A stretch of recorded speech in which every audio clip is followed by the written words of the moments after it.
ಏನು ಹೋದಲ್ಲಿ ಬಂದಲ್ಲಿ ಎಲ್ಲ ಕಾರ್ಯಕರ್ತರು ಅವ್ರನ್ನ ಬೈತಾ ಇದ್ರು, ಅವ್ರಿಗೆ ಉಗಿತಾ ಇದ್ರು, ಮಂಗಳಾರತಿ ಮಾಡ್ತಾಯಿದ್ರು.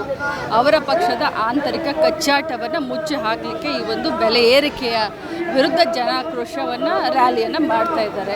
ರಾಜ್ಯದ ಮಹಾಜನರ ಎದುರುಗಡೆ ತಮ್ಮ ಮುಖವನ್ನು ಮುಚ್ಚಿಟ್ಕೊಳ್ಳೋಕ್ಕೆ. ಸೊ ಇವತ್ತು ಬೆಲೆ ಏರಿಕೆ ಯಾರ ವಿರುದ್ಧ ಮಾಡಬೇಕು ಅಂದರೆ ಕೇಂದ್ರ ಸರ್ಕಾರದ ವಿರುದ್ಧ. ತಮ್ಮದೇ ಪಕ್ಷದ ಸರ್ಕಾರ ಕೇಂದ್ರದಲ್ಲಿದೆ.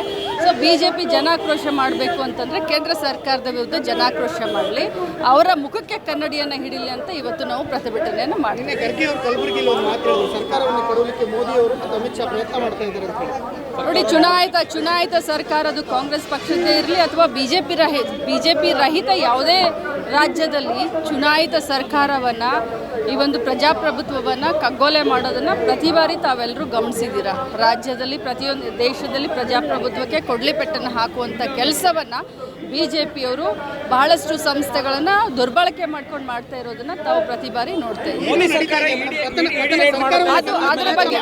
ಅದ್ರ ಬಗ್ಗೆ ನನಗೆ ಗೊತ್ತಿಲ್ಲ. ಅದ್ರ ಬಗ್ಗೆ ಖರ್ಗೆ ಸಾಹೇಬರ ಬೆಳಕನ್ನು, ಅದ್ರ ಬಗ್ಗೆ ಖರ್ಗೆ ಸಾಹೇಬರನ್ನ ಕೇಳಬೇಕು.